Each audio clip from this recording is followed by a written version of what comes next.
actually don't like that I can't see you guys. Hey everybody, this is Steve. This is Parn Dog. And this is Flippin and Mashing. And we have a special guest today. His name is Chris. How you doing, bud? Hey dudes, how are you guys doing? Good. We have to edit that out at the beginning. I don't know. I think I'm going to leave it in there. Oh, the fact that I just said I can't see you guys is weird. Yeah. What have you been up to, Chris? What new machines have you gotten since last time we've spoken with you? Man, I mean, that's always a loaded question. I tell everybody, he's like, what's the new machine? I'm like, I don't know. When was the last time you saw me? Because there's probably been a whole bunch of stuff. I think Iron Maiden is new. Of course. Did I have Zombie last time? Rob Zombie last time I talked to you guys? Dude, you've owned Rob Zombie for like 2 years. Have I? I don't remember. That's what happens. I got a Fire, so I've been building the System 11 collection some more. I got a Fire. I got a Jokers. You got 2 Jokers. You bought mine. 2 Jokers, correct. At some point, I'll pay you the rest of the money I owe you, and then I'll actually turn into 1 good Jokers. And then I'll probably buy the bad one. Yeah, great. Sounds good to me. That's kind of all I think that I've gotten. The focus right now has been finishing off some of those machines. So, like the Elvira and the Party Monsters playfield was released about 3 months ago, or maybe 2 months ago. You're talking about a CPR new one, right? Correct. Yeah. So that came in. So I'm waiting to put that in. I sent off my. Did you get it clear coated? I haven't got it clear coated. I don't know. There's kind of a debate on that. Obviously, you talk to some people. They say you should take it right away and clear coat it. It's a home use only machine, so if it gets a couple hundred plays a year, I mean that's a lot of plays on it. You know what I mean? So I don't necessarily know that it needs it. Yeah, but clear coat looks so good. I mean the clear coat that's on it looks nice as well. It's not like That's it true. doesn't have. I mean I sent off my game show to be repaired, my playfield for my game show machine, also a System 11, and Neo, who does some really, really nice work and really nice restoration stuff on playfields. He lives the next town over, so he took it. It looks beautiful, but I really think there's almost too much clear coat on it because I'm nervous that when I start putting everything back in, that I will have to push a little harder to get the bolts to go correctly without having to get out the Dremel tool to cut bolts off that I need to put in there longer. So. I was going to say, even with the hardtop, people have mentioned the added thickness with having to deal with maybe getting longer hardware to screw posts down. I'm just going to let that one go, too. Yeah, I mean, that is definitely a concern, especially when you get into the... What are you talking about? Why is that? There's just sectional innuendos. Oh. I didn't even think about that. It definitely is something... I wonder about that hardtop. There's no issue. I haven't read that thread in a while. Is there no issue with cracking on the hardtop? Why would it crack? Well, I mean, because you're going to drive that screw in harder, or you're going to get a longer screw. Like I had that with one of my clear coated playfields. I can't remember which one that was. Over screwing it enough, even though the clear coat had been set for a month or whatever. The next time I pulled that post off, it was a star post. You could see a little indention ring into that clear coat because it still was a little bit, soft, obviously. So you didn't let it sit long enough, huh? You got a little excited. You went in a little early. I mean, that may have been true. I think that was my Bad Cats. I think that was. Oh yeah, that was clear coated. I remember that. Yeah, because that one was looks damn good. It is a nice looking machine, that's for sure. Well, and obviously offline, you just sent a picture. It's really the problem with pinball. You sent a picture of Big Buck Hunter, and although I think the prices on those machines are way too much money, the pinball machine, the prices are way too much. I still look at it and go, God, I'd love to have it just because it's shiny and new. It's also a rare game, and it's actually kind of fun to play. Yeah, I mean, it is a fun machine. With the hardtop, yeah, I forgot if it's P-TAG or it's really hard, kind of like a plastic, right? Polycarbonate layer, and so I do not foresee it cracking. but you also shouldn't Hulk screw it down. Correct. And because I haven't gotten my taxi one yet to start working on it. Does it have? Is it adhesive on the back that you pull off to then adhere it to the playfield, or does it just sit on it and then the posts and all those things, when you start screwing through it, those are the things that hold it in place? No, there is 3M VHB, which is that very high bond. That's that super thin double-sided tape. That's on the back of it, so you will have to peel that and then lay it down. I tell you what, that scares the crap out of me. I think it was 4 attempts just to get the screen protector on my new phone on correctly. Oh my god. I did see someone, I don't know if it was Vid on Pinside, but they had you align the top or bottom and then you use clamps. Then you put that edge down and then you slowly work up so that so that it comes on correctly, but they're also you test fit it many times before peeling the back of the tape off. Right. Well, I'll wait for you to do it to your Black Knight, so then we'll know exactly how to do it. Oh shit, you're gonna be away in a couple years. Hey, is Baywatch working? Oh, dude, I've been playing Baywatch for months. Pamela Anderson is impressed with my skills. Is he lying, Steve? He's 100% lying. It's not even close to being done. But haven't even powered it on. Oh my gosh. Well, because that 5-volt rail has to get re-spliced correctly. Oh, right. And then I picked Black Knight up, and Black Knight was in a easier condition to fix, which I almost had it done, and then I had to get a bunch of new coils and stuff. Because the right side flippers, both up and lower, were the wrong flipper. There were 50-volt flippers on a 28 or 26-volt line, so they were very weak. So let me ask you this. So, and obviously, everyone kind of does it differently. You guys have talked about it. At some point, the hope is to take some of these machines and route them and so forth. Right. But I also know that Parnell doesn't keep a stock of parts. So is that part of the plan to actually buy some parts so you have stuff around to actually do repair? Plan? There's no plan. We're freeballing it here. And I'll let that one go. Yeah, I mean, obviously, that's, I guess the big thing is that at some point you will have to have some stock in parts because the time that the machine potentially would be down, waiting for parts to arrive is really kind of an issue. Tony on the Coinbox Pinball podcast, he's from the Twin Cities.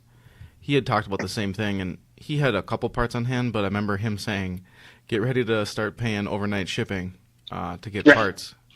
Right, you're never going to have enough parts. It's just not going to happen. Yeah. But obviously, start with the general coils. I mean, I guess maybe that's why a lot of people try to route things that are similar, right? Because it's using coils, it's using the same stuff. Where that makes sense. Obviously, in your situation, you're going to have one from every kind. So at some point, all your machines will be down. Well, that was smart of me.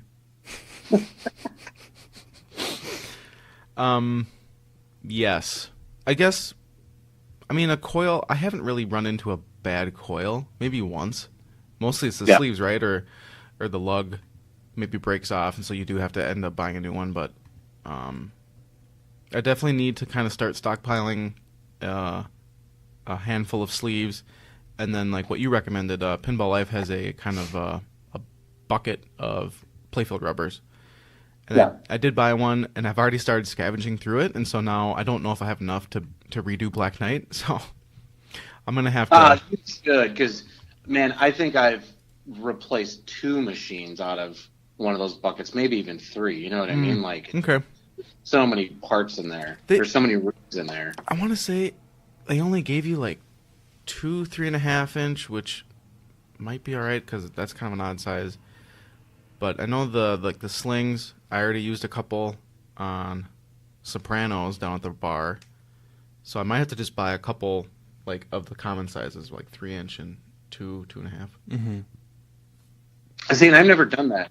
I just buy the bucket every time. Like, and then I just pour the buckets together, and then at some point, Yeah, I'm maybe. Okay. but that's only because I'm just like, it's more advantageous to me to know I will always have the piece I need to fix it than to go digging through it and go, oh man, I'm missing that one. Isn't that annoying? Yeah. Same with LEDs. Obviously I stockpile LEDs so that at any time I could swap out an entire machine to LED, just because I don't want to wait while I'm tearing it down to go, oh, I need to wait for those to show up. So do you have a certain brand that you like? I'm usually a coin taker person. I've been really happy with their stuff. Comet stuff's pretty good. It's just a little darker, and I consistently have always had great luck with coin takers, so I've just never really strayed from it.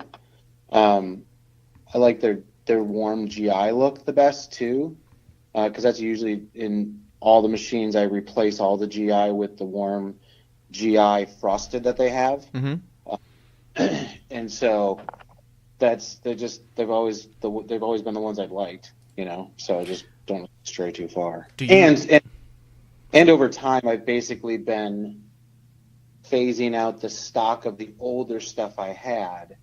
That was coin taker before they came out with the non-ghosting, and now besides the GI light, everything I buy is non-ghosting. So it's just not. I don't have to think about it. That was my next question. Do you get the non-ghosting? I think they call them like the premium or whatever. Correct. Yeah. I don't do that for the GI stuff. The GI stuff I still do whatever the regular ones are, because obviously they're a lot cheaper. They're like 79 cents over. I think last time I bought some, they were $1.19 for the premium ones. And because of the way I keep bulbs around, when I place an order, I'm placing an order of like 20 of the 555. Blues, and 20 of the 47 blues. You know what I mean? Wait. So is this for your clown barf? Yeah, exactly. It's exactly. So it adds up. You mean style? It's over $1 every. Chris, how did you LED your Lord of the Rings? Because that's a very hard game to LED with all that fading. The Lord of the Rings. Yeah. Yeah. When I had the Lord of the Rings the first time around... Oh, fuck, you actually owned one? Absolutely not. I was going to say I threw it in the river and just forgot about it. Damn it. No. I thought you actually had one. It pained me to open that machine up and work on it for you, because I really was like, if it just wasn't right, maybe he'd sell it and get rid of it. No, that game's amazing. I love it. Listen, everyone likes different things. I have games that I like that others don't. No, you have games you hate that you still own. I don't know that that's true. Well, maybe you don't hate them, but like Sharky's Pool Shootout. Oh, you mean Pool Sharks? Yeah, Pool Sharks.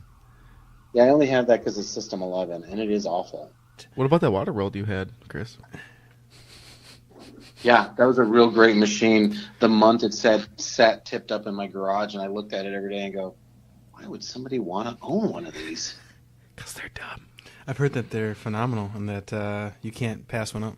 I'm not going to lie. I've never seen one function correctly, so I don't really know how it plays. Well, I got an idea, Chris. You actually wanted to sell your medieval. So sell it for a Waterworld.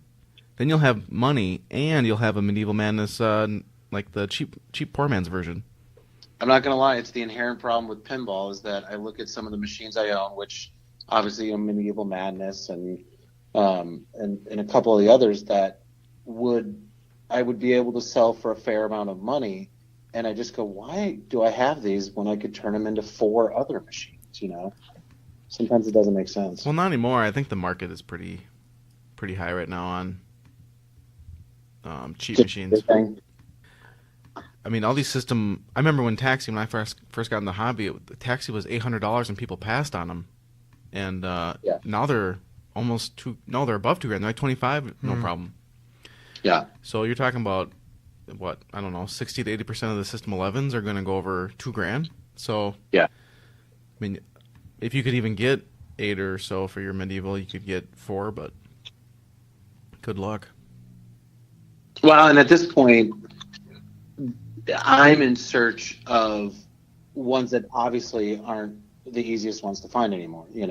Transporter and Bonsai Run and things like that. So they aren't cheap anymore. I sent you links to those, actually. What is the transporter based off of? Is it based off one of the movies or anything? Oh, No, yeah. no, no. Yeah, it's Jason Statham. That's what I'm wondering. No, it's not. Okay. No, it came out in the late 80s. It's 89. It literally is one of the stranger layouts and designs you'll ever see. I'm sure Purnell can pull up a picture and be like, what does that even do? Like, why would you have this machine? So, but it's just rare. I don't know. It looks almost like it's a sci-fi kind of design. Yeah. You got a spaceship up on the right-hand side. I think it's a spaceship. I've never Exactly. even seen one. This looks kind of fun, though. Has a lot of plastic ramps. We'll call it a spaceship. So the spaceship up on the right-hand side, it looks like it's clear. Can you see the ball bouncing around inside of it? What does that do? Do you know? I gotta look because I haven't looked at one in a long time. It almost looks like, I mean, it's hard to see, but it almost looks like This a play field? the ball can come out of the cabin, or it can bounce around inside, like, I don't know, that Path of the Dead Basically or the Pinball. spaceship thing is sealed, so it goes in there and bounces around. They just basically created a window for you to see in. Okay. And it's a left ramp shot, so you can see where there's almost a whirlpool thing. Yep. Underneath that is a ramp on the left that shoots it up and around and into that. So, and I don't remember if there's maybe a drop target or something that keeps it from going up there until you do certain things, like space station. But I just don't know offhand. Mm-hmm.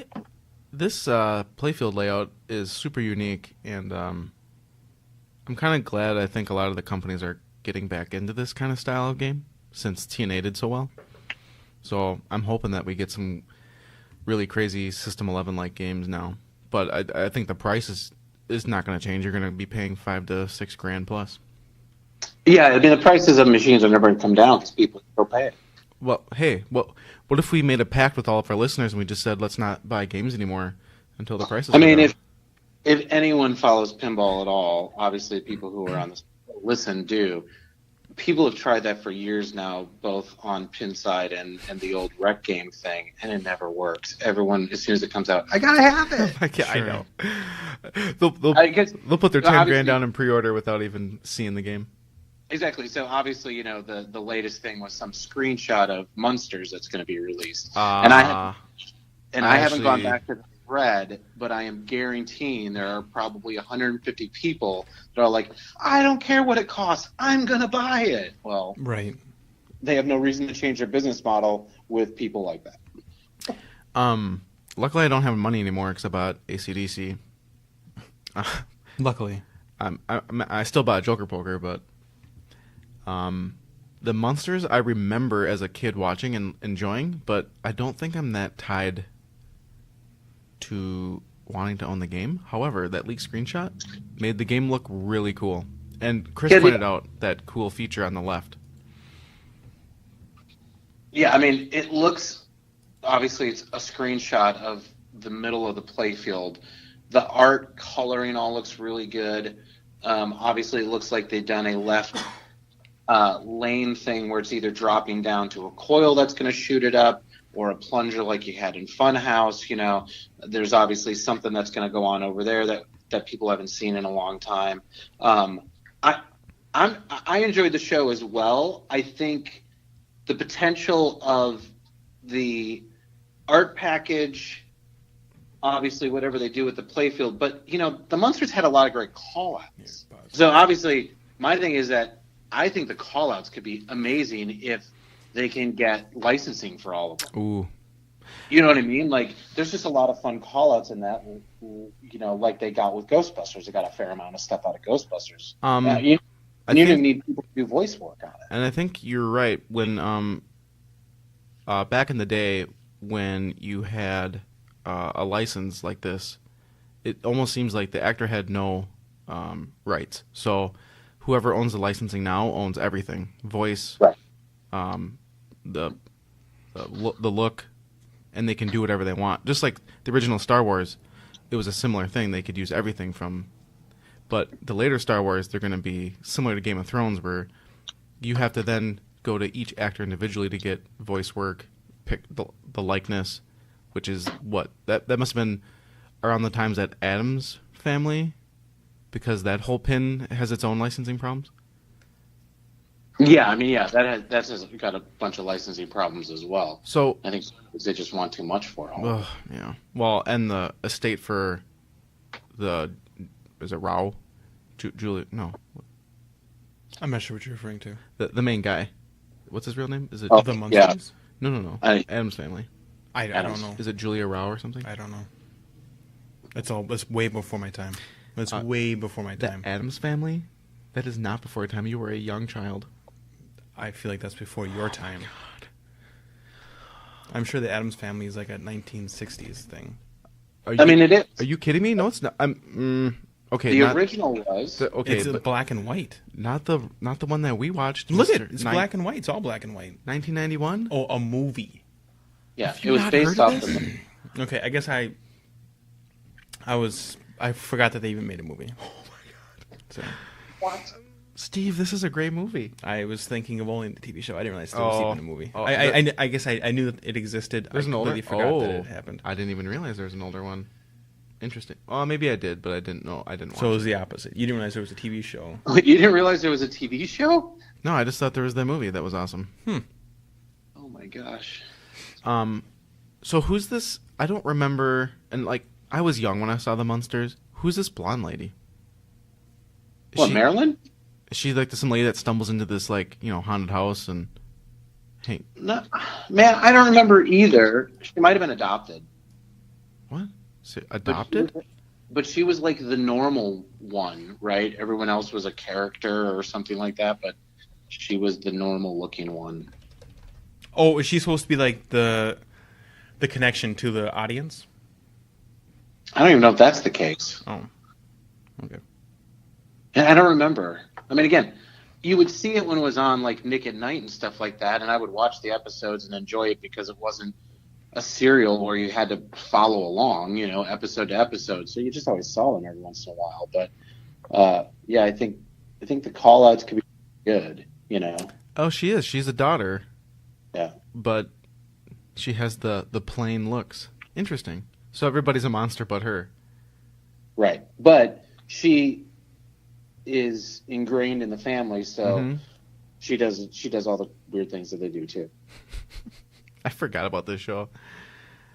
More importantly, the other big news is obviously there's a new band game that's been released. What was the name of that band, Parnell? Isn't it Primus? No, it would be called Primus. Primus? Oh, I guess I thought it was Primus as well. You're killing me. Why would I know? I didn't know this band existed. I had no idea that this band existed until the pinball machine. Chris, you're in the music world. Like, why would we know? We're not old enough. So you did know about this band before the pinball machine. But you guys are right on the edge of the 90s. Like, That's you would true. have an appreciation for that music because that's when they were big. They No, were but I didn't huge. listen to that. For real, I've never seen anything that was on there. Like, I've never seen the logo before, never seen any of the band members before. Everything that they show on there, I assumed that they were making up on the fly. I thought it was like their own IP. I had no idea that it was even related to a band in the first place. And then in the process of searching for it, that's how I found out that it was a band. Did you know Right. that So they did your the South project Park? tonight. Your project tonight. Yes. Yes, of course I didn't knew know that. They did the theme. What? They did the What's South going on Park. in the world? They did the theme to South Park, yeah. So your project tonight, when you're at home, is to look up the video for Winona's Big Brown Beaver. Oh, nice. There's also that hot Jerry- cheesy one. What is that one? Jerry was a race car driver. Yep, that one. He's like just dumping cheese in the beginning. It's really weird. And then Southbound Pachyderm. And you'll totally understand what Primus is all about. Did they do some songs on the Tony Hawk video game too? Probably. They have a lot of random songs that I guess maybe we've heard, but we have no idea who they were. I mean, the band recently just toured. They basically did the music to Charlie and the Chocolate Factory. Like the original movie? The original, and redid the music, and then just did an entire tour playing that album. Are they turning them into songs? Yeah, they like took all the music and then did it obviously, the way that they do music. Because the original was a musical, like Summer. You know what I mean? Like there was singing in it. The one with Gene Wilder. This band just looks so weird. They're awesome. They want to be goofy, but it's just interesting. It's just who they are. It literally is just who they are.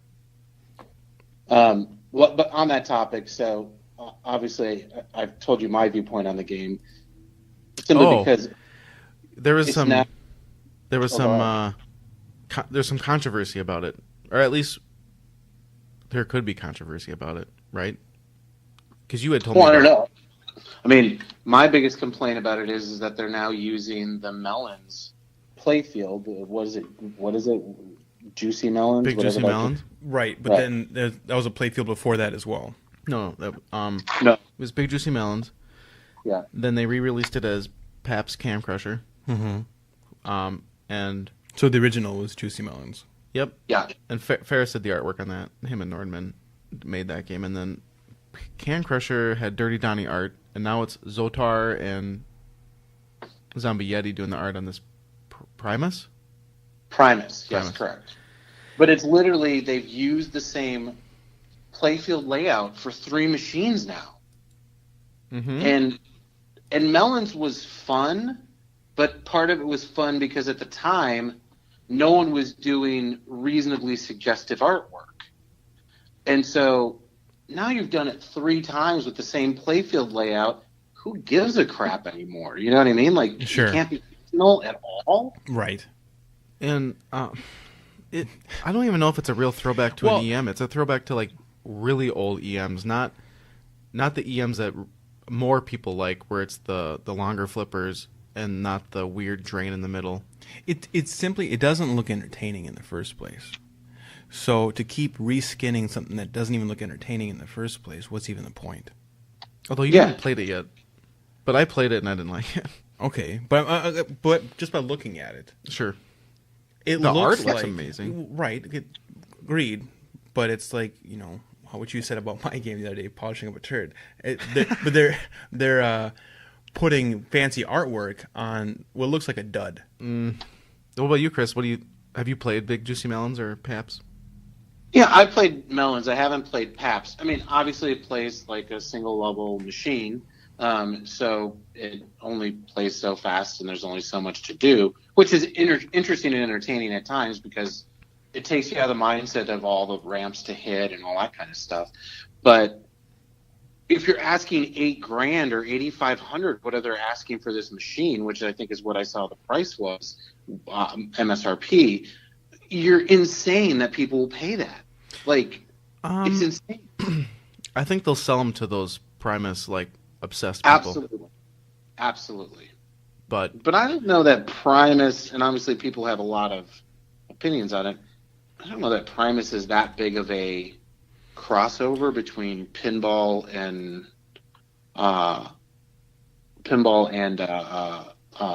Primus fans. You know what I mean? Mm-hmm. Like my buddy, for instance, and I'll ask. So my buddy Tim is a huge Primus fan, but I don't think he'd buy this machine because he'll have the same opinion. It's based on a machine that's already been seen, and it's not very interesting. Like, it's not going to be that cool. But he's a pinball person. Correct. They're not marketing pinball people with this at all. And they're only making 100, so for sale. I think that you're right. I think that if there is the overlap of a pinball person and a Primus person, they aren't going to want this game because it's a boring-ass game, which is remarketing something that already exists. They know better. Right. But someone who doesn't know better, they'll buy it just because it exists. Because they're a fan. It's like the Supreme pinball that came out. Right. Right. So at the end of the day, then, it is, like most people have said, it's just a cash grab. Correct. Because 100%. you're not bringing anybody into pinball based on the theme, obviously, with the low number they're making. Right. It's the same. It's the equivalent of you've put any other band on there. Yeah, exactly. Which is scary because I would hate for other things that had the potential to be really great themes to be relegated to something like this. You know what I mean? Like, I think a lot of people were disappointed in Beatles when the Beatles.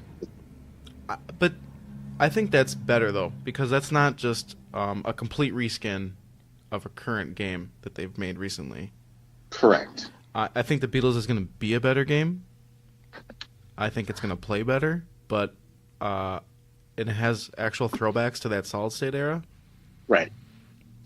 But I think more people are pissed off on the price. Where the Primus is, I mean, it is a cash grab. Primus is a cash grab, but that's with them too, though. Like, Primus is also doing a cash grab. Yeah, I mean, I guess that's true. Who right? pays for these machines? So, like, is Primus? Are they doing something with this? Are they putting any money into this? Who's doing this? I mean, it usually depends, right? Like KISS and things like that. Stern would buy the license cost to make X number of machines, right? Sure. And obviously, based on the license holder, who would be the band, they then would dictate certain things that can be done or can't be done or things they'd like to see. You know, I mean, it's a contract that gets written up about the whole thing. But ultimately, let's just say, you know, Stern, for every machine they make, they got to pay $1,000 to KISS for the rights to actually produce that machine. Mm-hmm. So KISS doesn't care how many machines you sell because you pay whatever the original fee is to do that. I mean, there's been KISS is one of those bands that obviously they've marketed everything, right? Right. And it's because someone says, hey, I want to make KISS caskets. I think I could sell KISS caskets. They approach the band. The band says, we want X number of dollars for you to use our images, to use our name, and then we also get a percentage of every one you sell. So they get their $100,000, let's just say, up front for the person who's going to make the KISS caskets, just to say you can use our name and likeness on the machine. Mm. They don't care how many of they sell, because after that, it's just added money. They got their money up front, and that's why there's been a bunch of KISS stuff that has failed and not sold, because fans are like, why would I want to buy that? But KISS doesn't care because they got their money up front, you know? Right. You mean Gene? So I'm sure every Right. license thing is different. So, I mean, know? Primus might have been... what do you think? Do you think Primus just teamed up and said, let's sell these and we'll split some profits? I mean, I'm assuming. I mean, maybe the cost to buy Primus license is lower, and/or Primus said, "We really want a machine." Yeah, you know. Yeah, because it even says like there's 8 set aside as special editions for members of the band and individuals in the project. Yeah, right. So, but I mean, this came out of freaking nowhere. This is kind of one of those. I mean, they're on tour again, like you said, but I didn't know that. Here's a question I have. So I've never heard of this band before. Are they as big as like a band? Is Whitesnake bigger? Whitesnake is, wow. I mean, it's 2 different eras. I would think Whitesnake probably had more success because they were more of a mainstream top 40 band. Okay. Primus has a very large following that is incredibly loyal. They basically tour every summer and, you know, and sell between 4,000 and 8,000 tickets a show. So they can tour every year selling that many tickets because they've got an inherent fan base that just never goes away, you know? So, from what music I've heard, was that kind of the Offspring era? It was in the same era, correct. Like Green Day and... Correct. It sounds similar, but just wacky. Correct. And Primus was just doing something very different. Now, the interesting aside is that when Cliff Burton, the original bassist from Metallica, died, they actually approached Les Claypool, who is the lead singer and bass player in Primus, to join their band as their bass player. Did he? No. Oh, okay. I didn't know if he temporary did or what. No, I think he auditioned. If memory serves, he auditioned, and then he kind of knew that wasn't what he wanted to do, and they kind of knew that he was on a whole different weird plane than they ever would be. You know what I mean? So I think it was one of those mutual things where like, well, that was cool, but it probably just isn't going to work out. Mm-hmm.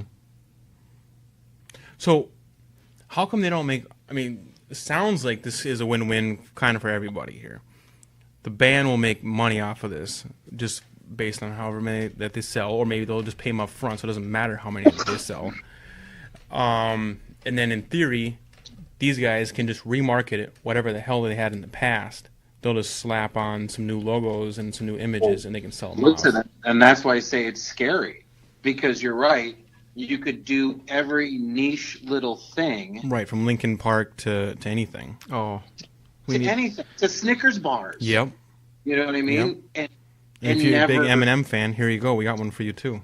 Exactly. And it's more scary to me because obviously I collect music-themed machines and enjoy playing music-themed machines. So to me, it's more scary that bands that I would love to see one day possibly get a machine might get this, you know? To be honest, had they come out with a Primus machine that was its own based on the Deadpool layout, I'd be like, well, I got to have one of those. I would want one. Because so in that case, it would have been fine because it was a better layout, because it was a better game. Correct. It's a better game. There was no thought behind it. It was so you don't mind that if they remarket it as you don't care if it's that they don't make it a unique game. They can remarket it just as long as it's a good game to be remarketed. Yeah, exactly. Okay. Like my thing is that I feel like you said, you're just slapping some artwork, throw in some music, and say, well, we can sell 100 of these, and whatever that profit margin is that makes it profitable for Stern to do that, or whoever to do that, well, then let's just keep doing that. Right. Okay. I just find it odd that they keep using this layout. Yeah, I don't understand this layout. I mean, is it possible that they just have a whole bunch made in the past? So here's someone on another podcast mentioned this. I think it was Broken Token. They said, I wonder if it's because when they hyped Big Juicy Melons, tons of people wanted it, right? Mm-hmm. But it was before the price. And people were thinking, it's an EM. It's an old school game that has the reels. Sure. It's going to be cheap. Then they dropped the price, and what was it, Chris? It was like $5,000, wasn't it? Yeah, over $5,000. It's an insane price tag. For an old game. And guess how it sold? It sold a handful. I mean, it sold a bunch, but it didn't sell out. Right. I can't believe that they're putting a price tag like that on such a simplistic game. They said that about TNA too, I mean, but that does have a lot of cool mechs and multicolor LEDs and stuff, so yeah. I could see a price point on that being higher on the bomb. But on this old game? That machine is so unique. Yeah. I mean, when Melons came out, it was unique, sort of, for its time, of being new. Yeah, but I just mean in terms of the technology that's in TNA, the rule set, because there's a very definite rule set that's in TNA that is very deep over this. Yeah, you know? Yeah, very true. But to be fair, if they would have done Primus with what was the Beatles one? Is that Sea Witch they redid Beatles based? Sea Witch. Yeah. If they had done that, I wouldn't be a buyer either.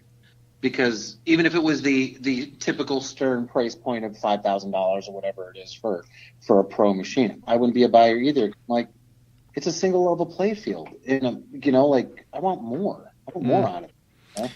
It's the reason I don't own any that are single level play fields. I mean, the oldest machine I currently own is Heavy Metal Meltdown, I think, right in that era. But it still has a ramp and it's got a lock mechanism and stuff like that. What system is that? Was that 6 something or another, the Bally system? Right before System 11 started dropping. Because what's my Black Knight at System 7?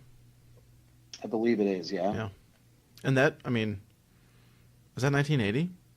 Black Knight? Yeah.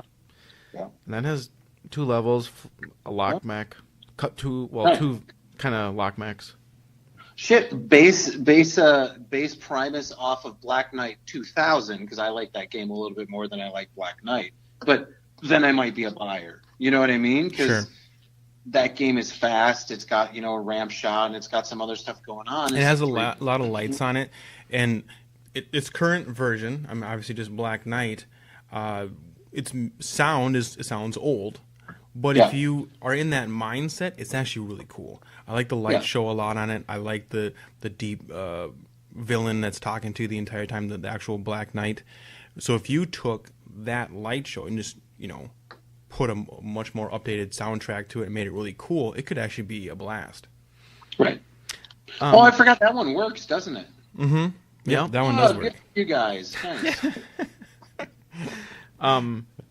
Back to the Beatles and Sea Witch. The only thing that gives me hope is that I think because of the popularity of Classic Sterns coming back, maybe they're going to start remaking some of the Classic Stern games. Yeah, I mean, I guess it's interesting, but what's the price point? Obviously, the Beatles price point is based off of people were collecting. Do you think a Classic Stern is getting down below 4K? I personally would say it should be under 4. However, 2 Quicksilvers recently sold for $5,000 and $7,000. Yeah, but that's ridiculous. People are idiots. Well, I'm not disagreeing. I think that is crazy town. But if people are, let's see, Meteor I think was about 900 recently when I wanted one, and so you're talking a new one should be what, between $2,000 and $3,000 maybe. But it's not going to be $3,000, and you know it's not going to be $3,000. No, I mean Stern will probably sell it for under about the pro price, maybe just under. But you're going to have a handful. I mean, you're not going to sell bonkers amount at that price, but I think you're going to get a bunch of those people that are either new in the hobby or they're like pristine home use only collectors that have too much money, and they'll want that nice pristine old Stern. Now, you're saying that if they were making them, like they were relaunching Sea Witch, yeah, updating it or not updating it? Well, I wonder if they'll have to update the display way, the way the display runs. But yeah, I mean, if they re-release Sea Witch as Sea Witch, yeah, without updated light show, like if it just was like it's just, it's just LED GI and warm white LED or LED lamps under all the inserts, because that's how it was. That's a double-edged sword. That's an interesting way to think about it, because some people would want a new game with new light shows, new code, or at least like beefed up code, maybe new display. And some people, which is probably a smaller minority, are going to want the OEM, the old, incandescents and all that, which won't happen. But if you did like the Coin Taker retros, like you said, warm white. But again, that's the inherent problem. As soon as you attempt to update the code, no matter how minuscule it is, now that's a new machine. So now we want to charge $4,600 for it. Okay, well, we've seen this now, though. We have Kingpin, which does have the original code plus a new version on the one game. And we also have Attack from Mars, Medieval, and Monster Bash now being remade with the same code, but updated lights. Two different types of machines. I mean, you're talking about a multi-level playfield over a single-level playfield. Yeah, but the idea is the same. You're re-releasing an old game, and you have you have the purists, which I actually think is a really small group, but they're really loud on the internet.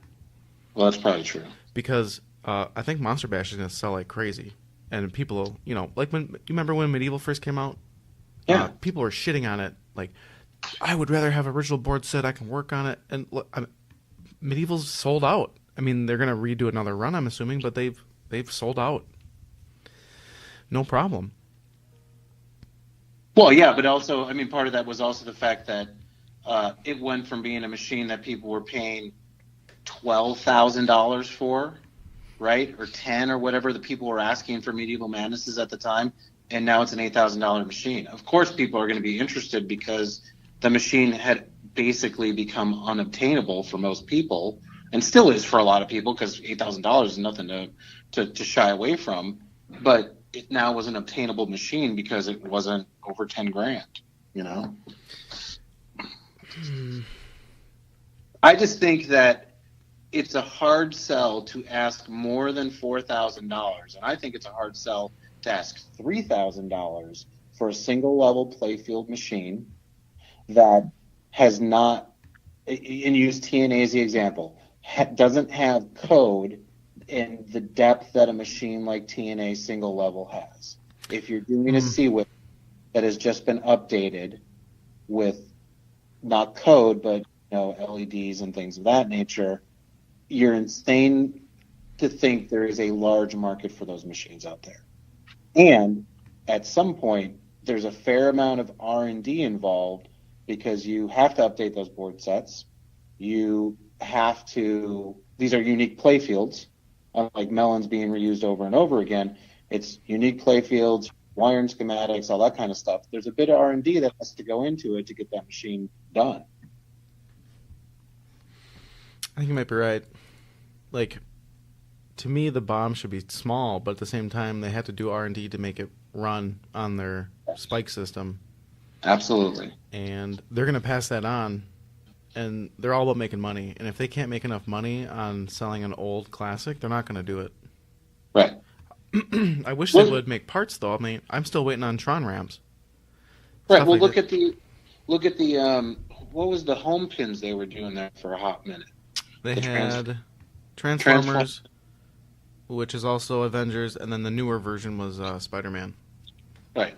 So look at those. They were trying to find a lower price point to break into a home market, and the pinball people balked at them.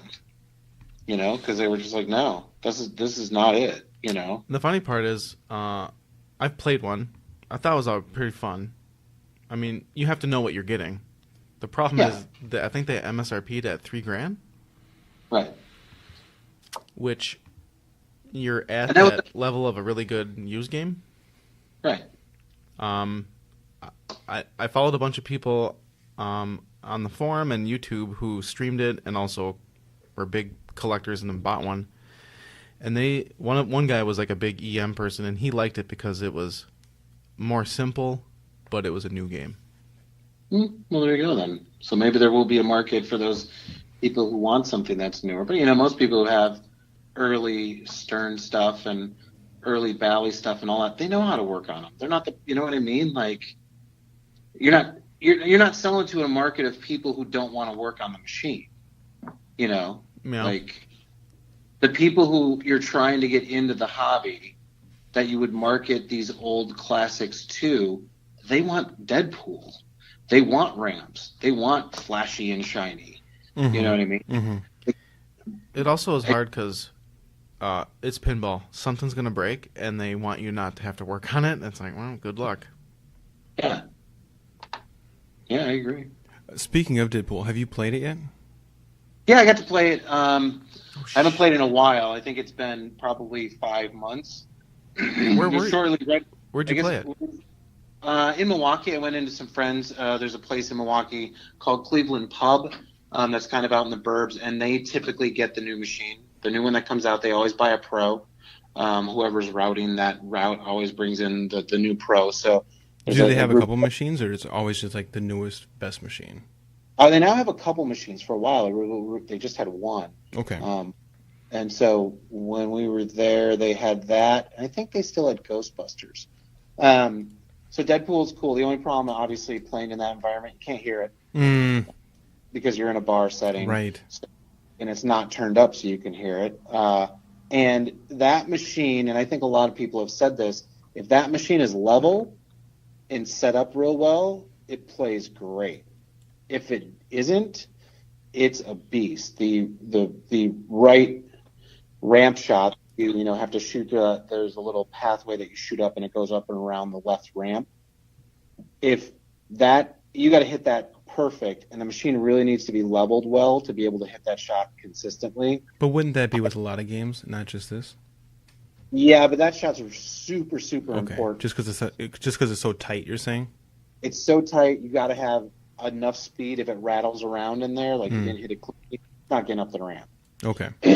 So it wasn't set up great, and so as a result, it wasn't a ton of fun because there were only certain things you could shoot for, never shooting for that final achievement because that shot you just can't make, with the way that went.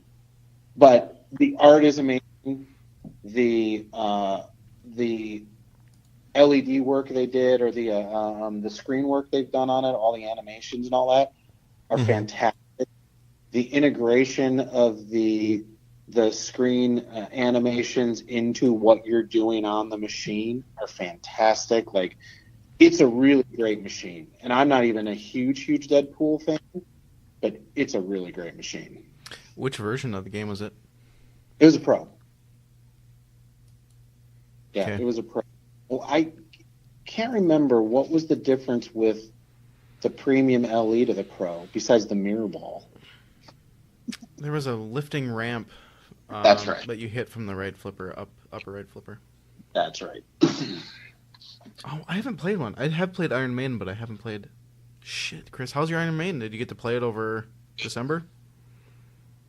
Well, when I was home a couple months ago, I got some time on it and got to play it. I mean, I love it. I love the music. Like, the music alone sells that machine to me. The layout's a lot of fun. There's a lot of shots. It plays like a beast, which I love. Like, it wants to drain. The amount of when we went and played it with some friends, the amount of English and spin that the ball has coming off the flippers consistently, it's really hard to play for me. Why would it have so much spin? It's just really the way it's bouncing around in that machine. There's so much speed in that machine, and the ball, for the most part, if you're hitting shots and you're hitting the ramps and you're hitting some of the orbits and stuff, the ball just keeps moving. There's a lot of games where there's some stop and start stuff that happens within the machine, right? And the ball really just keeps moving in this machine. So it just builds up a lot of speed and English on it, and that ball just spins on you. You still... I love it. I guess you haven't... you probably haven't played it too much, though. No, I haven't played it a ton. But, I mean, it is one that always gets turned on, and I love playing it, and I think it's a lot of fun. It's not going anywhere. Sure. That's not going to get rid of it. Does it hold up against, like, AC/DC, Metallica? Yeah, I definitely believe it does. I mean, obviously with the new display and the new animations they're doing in the new machines, I think it's a step beyond those other machines. Okay. I still think the other machines are great, and I love playing them. I haven't had a chance to play the new code on Metallica to know what that's done for that machine, but yeah, I love it. I wouldn't get rid of it anytime soon. So would you say it's your top music machine so far? Top music game? I would say Metallica is probably Metallica and Guns N' Roses hand in hand, because part of that's nostalgia for me with Guns N' Roses, and I really just love that machine. I think it's a lot of fun. Mm-hmm. Even though today's standards, like a new Guns N' Roses machine would be amazing because they could do so much more with it. But I think Metallica is better. But Iron Maiden's top 3 to me, over Kiss. And, over, I got Tommy, and I've got, obviously, the Rolling Stones, which everyone hates, but I still like it. But, yeah. So you did buy the new Rolling Stones? Or you just played it? Yeah, I've got the new Rolling Stones machine. You do? Oh, my God. Another game I don't know why you own. I mean, obviously, well, it's twofold. I collect music-themed machines. You sold Elvis. My dad... Yeah, I couldn't get into Elvis. I didn't like how it played. Actually, I didn't like how it played. And that upper playfield it was just for you. Yeah, no. Upper playfields aren't always the best thing in the world. But my dad loves the Rolling Stones, so part of it was that there's a machine that he'll play. Sure. And he enjoys playing. And, the Rolling Stones is an easy layout. Besides Mick on the stick in the middle of the machine that moves around and gets in your way and you hit and it makes you mad. But it's an easy layout. The ramp shots feel nice. So every once in a while, it's just nice. It's nice to play a machine that doesn't kill you, Mm-hmm. I thought that's what Ghostbusters was for. Oh, God. Ghostbusters is a beating. I really like that machine. I, again, haven't gotten the new code on it to play the new code that came out a while back. But that machine is a beating. I don't ever walk away from that machine feeling great. You know what I mean? Like, sure. All of our league people love that game. I mean, I like it, yeah, but like you just said, like, all of our friends that come over and play it, it's the only game they want to play. They come over and they play that first, and then they play it before they leave as well.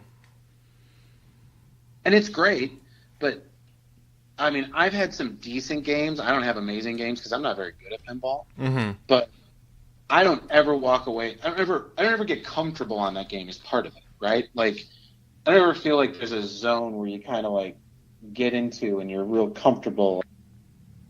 It just always feels like that game is out of control to me. No matter what If you had to compare that versus Tron, which one do you feel comfortable with? The Tron I felt so much more comfortable with. Really? Yeah, absolutely. The shots all feel real good. I'm an awful third flipper player, but that third flipper shot on Tron, for some reason, I can hit consistently and liked and all that kind of stuff. So, yeah, Tron, I always felt like I was way in more control over playing Ghostbusters. Okay. Right. It's just fortunate they put Tron on that layout. They wasted a good layout with Tron. Oh yeah, because you my hate the God. theme. You like the layout. Oh It my seems God. stupid. What about Walking Dead? You had you sold that game. Yeah, I was at the time I was a hype man. Everybody thought it was going to be the most amazing thing. It was going to be great, and I fed into the hype too. At the time, I was like, listen, I'm going to buy an LE because I know it will hold its value because they're only making so many LEs and the rest are going to be pros. And then they said, we're not going to make premiums. We're not going to make premiums. And then they made premiums and shot the LE market. And that's when I stopped doing LEs. I was like, fuck this. Excuse my language. Yeah, but you didn't even wait till the good code dropped. No, I did. You're right. At that point, I was kind of over the machine. But see, that's kind of a thing. Like, the fact that it came out not all done is going to make the first people that get it turned off. They're going to be too upset, probably. No, I disagree with that because I knew at the time, like, I knew that was Stern's MO. And that didn't bother me. Like, the code thing doesn't bother me. All these people get wound up about not having complete code. Like, at this point, stop buying machines because they've consistently done this for 5-6 years now. It's not changing. That's how they do it. But don't you think that is a wrong way to produce a product, though? Producing a product like half done and then shipping it. Absolutely not. Not in pinball. Because it's such a niche little group of people, and all these people have very specific ideas of what they want this machine to be. You need to get it in their hands first? Get in their hands. Like I've always said, it's free R&D for sure. Okay. All they got to do is read the forum after they release the first code, and everyone goes, "Oh, I wish it did this," or "It'd be great if it did this," in terms of what it would play and and some of the achievements and stuff like that. And they go, "Well, we can write that code. We didn't have to think about it. Thought about the stuff that they wanted, and it makes it. And it's like, oh, that's a great idea, So, as long and I've always said it, as long as the hardware is there, like the layout's good, it feels good, code's gonna come. Sure. Like, code's going to come at some point. Okay.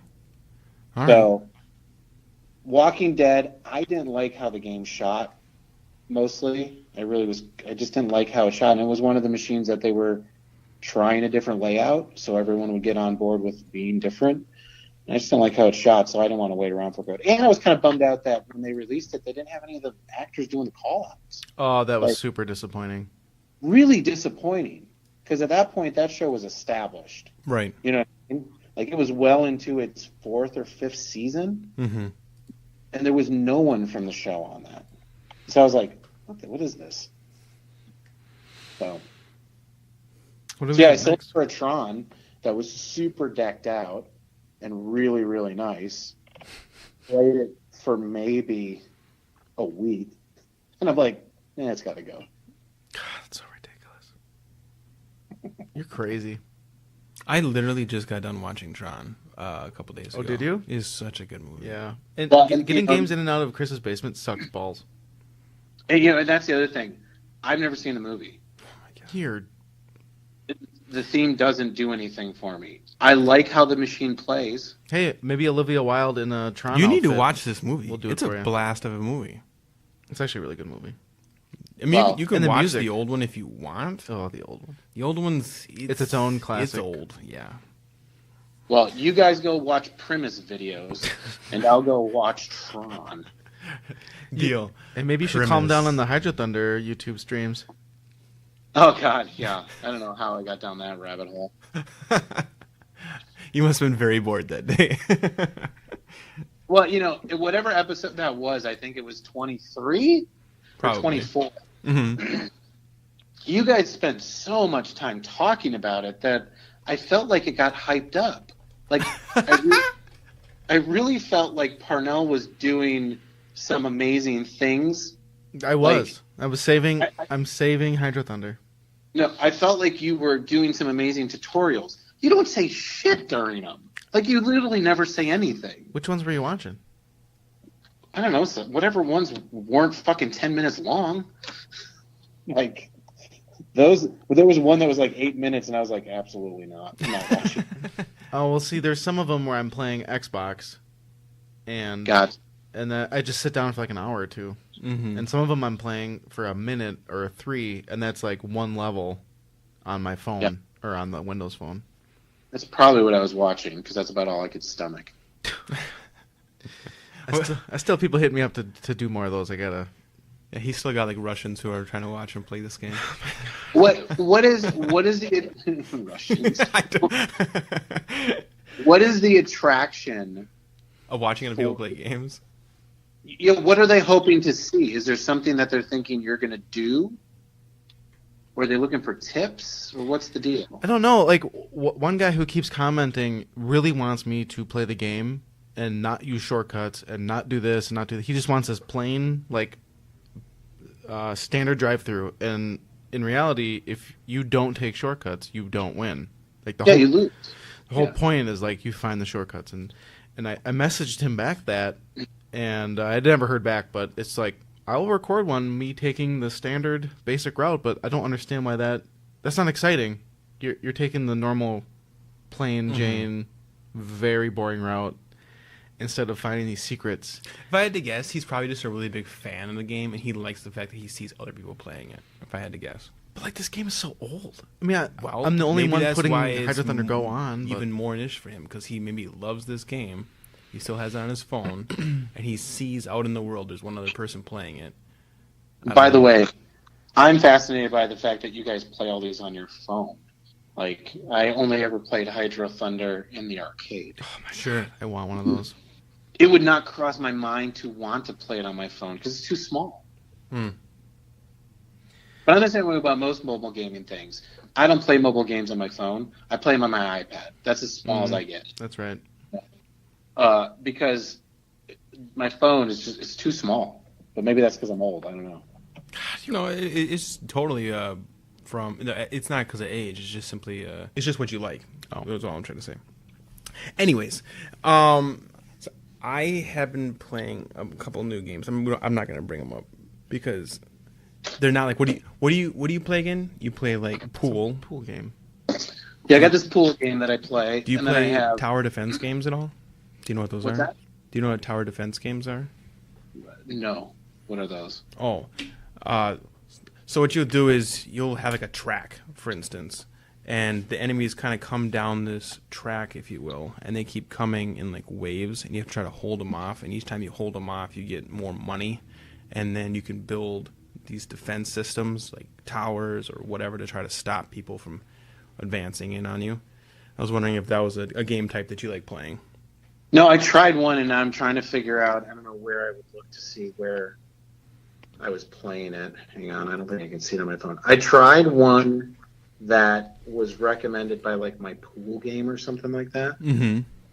And it was one where you went out and you built up your army or whatever, and you had your little city you had to build up, and then you'd go out and try to steal stuff from people or defeat people, and then some of your guys would die and stuff like that. Well, that's probably like Castle Crashers or something like that.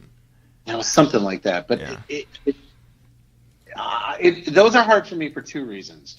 I don't have it's a large time investment if you want to keep progressing, right? Without buying, and right. I'm not a buyer. I don't buy achievements. I don't do any of that. If I can't do it, I'm out. Right. That's how I feel about mobile games as well.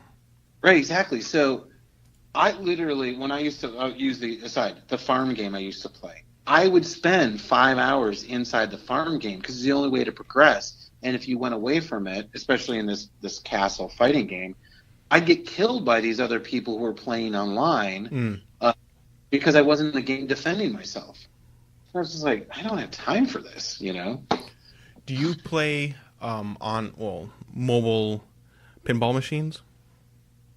I used to do that on planes kind of before the entertainment systems got so good on the planes now.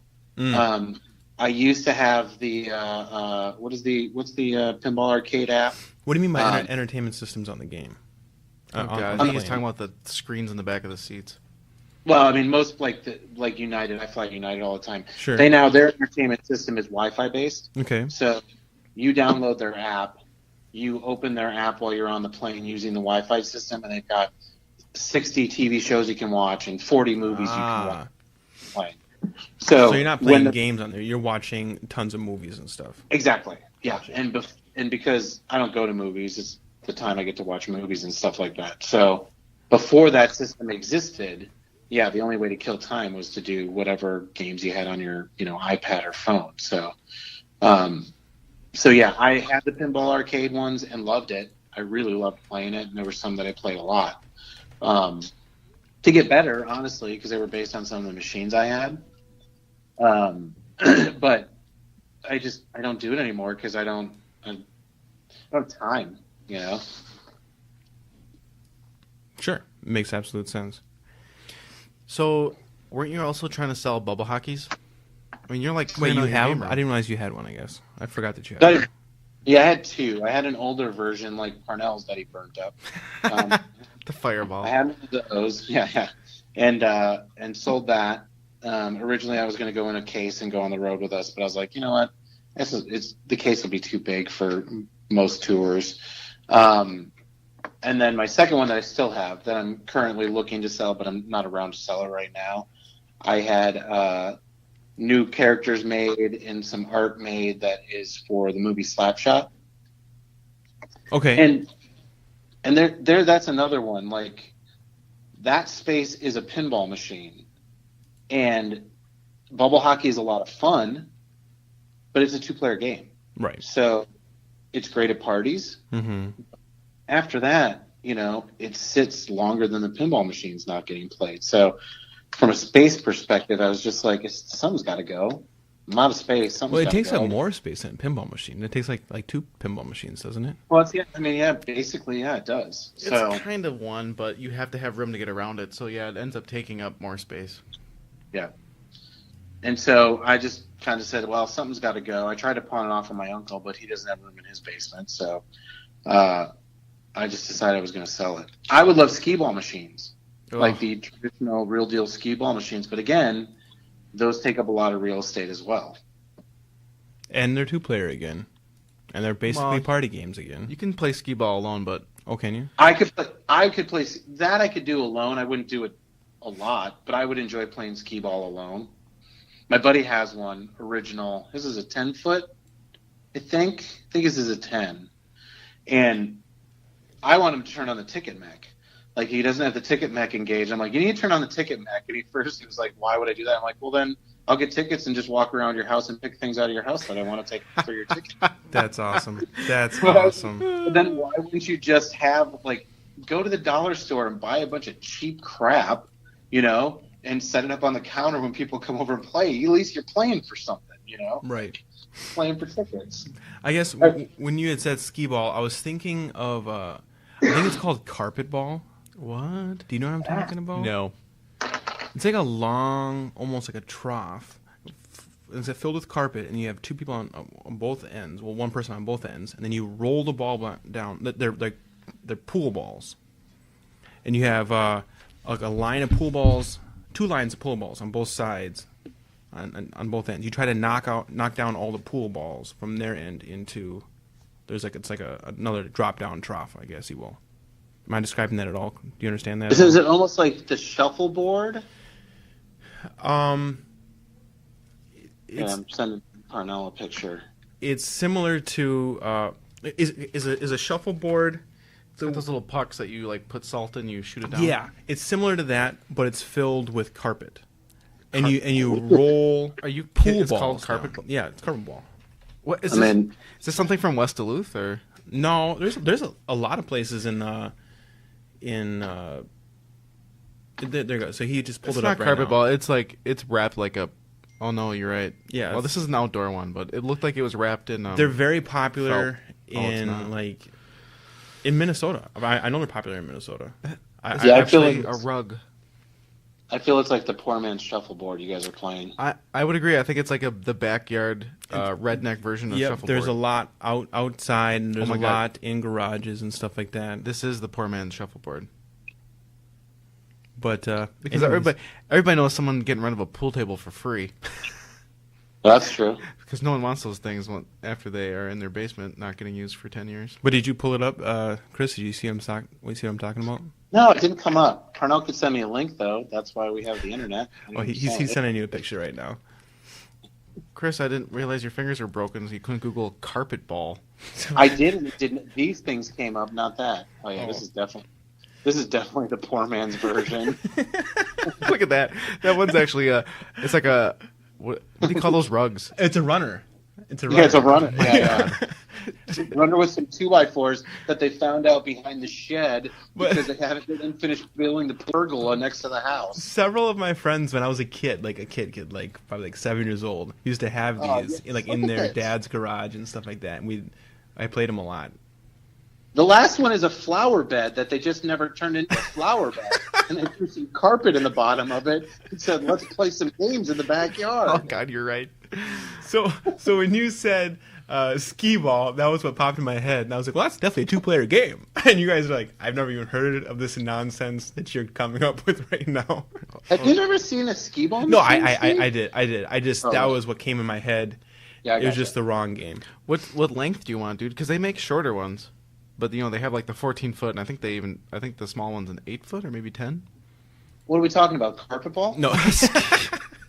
Because by the pictures you're sending, it looks like you could make it 2 feet if you wanted to. You can kind of make them whatever length you want. I'm going to make this for your Christmas present, Steve.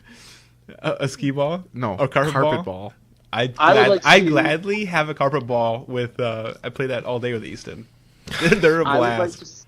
I would like to see the instructions and the rule set for carpet ball. Oh, if you guys post that up on your You got it. face case, I would like to You see got that. it. It's the easiest thing in the world to play. But you always have to, if you're going to make this for real, you have to put carpet on the back wall. Because they bang against that yeah. board on the back. You have to put carpet on Right. there. Gotcha. Then it's not a legit one. It's not. It's not legal. It would still be legit, but it'd be loud as hell. Right. I don't really care about skee ball which size, because it's skee ball. I just want to play it. We went to the county fair in September, and I bought like $5 or $6, maybe it was $10 worth of tokens to play skee ball to win my newborn son stuffed animal or whatever the hell was up on the wall there. And after I played my third game and had won 2 prizes, the guy said I was at my limit of prizes I could win. Really? Yes. Wow. And so we were going to go back another day and ended up not going. So now I have all these skee ball ticket tokens I can't use. Like, Shit. I was like, he literally, after I won the second one, he's like, you're out of your mind. So What we have this. time? Yeah, we have this arcade near us, and my son, he really does love skee ball quite a bit, but he's just, or at least he was, too young to throw it up there. So since when he was small enough, and when no one was looking, I'd be like, just run up there and throw it. No one's looking. Like at the bowling alley. just run up there. It's fine. But so now, as like a little bit older kid, he still thinks he can do that. I'm like, he starts to climb up. I'm like, stop. We will get in trouble. We will get kicked out of this arcade if you try to pull this stunt right now. If you're not strong enough, you can't play. End of story.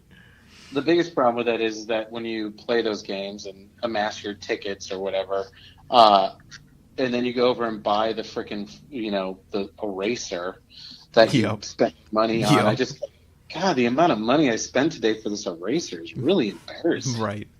I'm happy to do it. Like, super excited I get to do it. Right. Because I got enough tickets to do it. But it is embarrassing what you really would probably spend on it. Definitely. Like, the arcade near us, their prizes are absolute garbage. So you basically have candy and you have trash like just the most plasticky trinkets that you've ever seen in your entire life. So I always am like, we'll load up on candy. We'll have piles of candy. I'd rather have candy at this point than this useless garbage. We went to this is years ago. We were to a Dave and Buster's, I think, and we're playing all the ticket games there. And we were on tour at the time, so we thought we would spend all our tickets. I think we got 2 quesadilla machines. Wow. And some other thing they had back Legitimate there, like, prizes. Yeah, like to put on the bus so you can make quesadillas on the bus going down the road at night. Sure. And so it totally was like, it was just ridiculous, the things we were buying with our tickets. How much do you think that those cost you guys? $8, $200? $10. Oh, okay. I was wondering like how many tickets or how many tries it would have taken you guys to actually come up with these things. Okay. So actually you guys are pretty successful in it. Oh, no. We definitely, without a doubt, we spent way more money playing the games to get the tickets than if we just would have went to Walmart and bought a machine. Right. $16 at Kohl's. Right. Right. I probably spent $200. See, that's what I was asking. Yeah. Absolutely. Yeah. That was not the point. Right. At the time, the game we were playing was, I don't know what it's called, it was this fish game, right? And you would put tokens in, almost kind of like the old coin take drop machines, where you put the token in, it comes down, and then it moves down the levels and gives you tokens back. Anyways, so you put these tokens in the top, and it was an LCD display, but it had this screen of all these fish on there with still pegs, like hard, real pegs on the front. So the coin would drop down, bounce off of it. I know what you're talking about. Yeah. But then the screen would then go, oh, you got that fish or whatever. Yep. They had that at our arcade. So for whatever reason, the machine obviously was set up easy. We were dropping coins in that like nobody's business, and we made those guys come over and refill the token machine twice. Wow. Because it was just spitting them out by the hundreds every time we dropped that thing, And sometimes it gives you tokens, and then sometimes it gives you tickets, right? And so, I mean, they came in and refilled that machine twice while we were playing it, because I was like, we found the gold mine! This is the pot of gold! Like, we could win all our stuff with this machine! That is, there's a Ghostbusters arcade game that they have there that is... They still haven't fixed it. Every now and then they'll fix it, but I think maybe something breaks, and then they adjust it. When they do adjust it, oh, this is the one that's still giving out all the tickets? Yeah, it's still giving out like 500 tickets a pop, and it's like, oh my god, why would you even play any other games? Like you play this game to get all your tickets for the day, and then whatever happens after that is just for funsies, because you can make 1,500 tickets off of 3 plays right here, and you can just do whatever you want after that. Did you just use the term funsies? Yep. Wow. Yep. Okay. Good to know. Parnell passed away, by the way. Yeah, because wasn't that day that you were there that idiot kid got on it for the hot minute and then ruined it because he went and told somebody and they fixed it? No, that was a different game. Oh, that was a different game, and they weren't giving away tickets on that one. That one was just a Jurassic Park like shooter.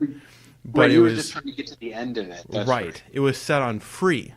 So we're like, oh my god, well, we're never going to stop playing this game. We'll just play it all the way to the end and beat every single level in this entire game for free today. And in the middle of our playing, Easton got bored and wanted to go play Ghostbusters or whatever else. So we got up and left, and I thought, wow, hopefully we can get back before somebody sits down. Well, somebody else sat down. He was playing it for a bit, and then this dumbass little kid who tries to ruin all of our fun comes over, sits down, and immediately realizes that it's free and just starts screaming to the high heavens, "It's free! It's free! It's free, everybody!" And like me and this other probably like 35-year-old, we were looking at him like, stop. What are you doing? And we both walked away like, oh my god, this kid just ruined everything. And moments later, it was turned back on. So yeah, he ruined it all. It's one of the reasons I could never play that Terminator 2 game, or what was the other shooter game that was super, super popular in the arcades? It was Terminator 2, yeah. Well, House of the Dead. Oh. That was another one. Where if I would get bored playing them if I would go to like Dave and Buster's, and in general, to be honest with you. Because like if you were playing like the 2-hour free play or whatever that Dave and Buster's run, I'm just like, this game's really boring because all you just keep doing is shooting stuff over and over and over. Sure. Where does it end? Like, where does the game end? Do those games have endings at some point? Yeah, they all have endings for sure. Oh, they do? Okay. Mm-hmm. At least tell you what, I haven't made it to the end of most of these games. But I think I made it to the end of Area 51 with my buddy. We spent like $20 a piece on it. Yeah. And so when you're pumping money into it and trying to survive, there's so much pressure on you trying to survive and not spend any more money that I think it's valuable. Whereas if it was a 2-hour free play or whatever, then it probably does get boring because there's not the pressure on you. It's just you just keep shooting away. Whereas if you always think this next shot might take me out, this next shot might make me lose all my money, you know what I mean, or whatever. So you just keep. Let's be clear. Paying the mortgage is pressure. Good point. Area 51. Now, because I don't remember how those games work, is there a score associated with how you're progressing? So is there like a high score that you get to put up on the machine? Based on how yeah. Yeah, there definitely is. Mm-hmm. But it's not based on how far you get in one game, right? Because if you would continue and keep pumping money in the machine, you still could get your high score put on there, even though you kind of just kept feeding the machine. You know what I mean? Yeah. That's a good point. That seems like a really weird way to do high scores. That's a very good point. You know what? I don't. Maybe Area 51 doesn't have a high score. That's actually a very good point. I'd have to look it up to find out. I guess I'm just so used to arcade machines always having a high score on it. But you're right. Theoretically, you could just pay to win on that. Just put $100 into it, and for sure, no one will ever beat your score. I mean, that's what you were hoping to do on Jurassic Park. Yeah, good point. Good. Now Jurassic Park, they don't have a score on that one. So here's my other curiosity, because this is what I would do if I was looking to play that game to win. I would, because of the advent of YouTube, the most amazing thing in the world, I would go to YouTube to watch to see, like, find the person that goes, Jurassic Park final, finished game, and see how long that video is. And I would go, yeah, I'm not putting in that time. Oh, it took us 2.5 hours to finish Jurassic Park. I'm okay. I don't need that. Well, for me, it was about the accomplishment. Like I was totally going to want to do this. Now I could just tell everybody every single time they saw this game, yeah, I beat that game. You know what I mean? Because would you put the asterisks behind it that it was set on free play? I would let them know that as well. Right. I would, because that would be the second question out of their mouths is, how much money could you have possibly spent to have beaten this game? That's very true. Right. So it would have to just be asterisks with it was free until some kid ruined it. You and Mark McGuire, his batting home run, and the asterisk behind it, free. I did really good because I had steroids. Exactly. It's pretty great. Well, Parnell left, so we can probably wrap it up here. Cool. Yeah, he just left in the middle of it. All right, everybody, that is Flippin' and Mashin'. Thank you, Chris, for coming and joining us today, talking about your newer machines, or new machines to you, other machines that you played, and Carpet Ball. Carpet Ball, man. I can't wait to play Carpet Ball with you. Sounds good. All right, buddy, that's going to be it for today.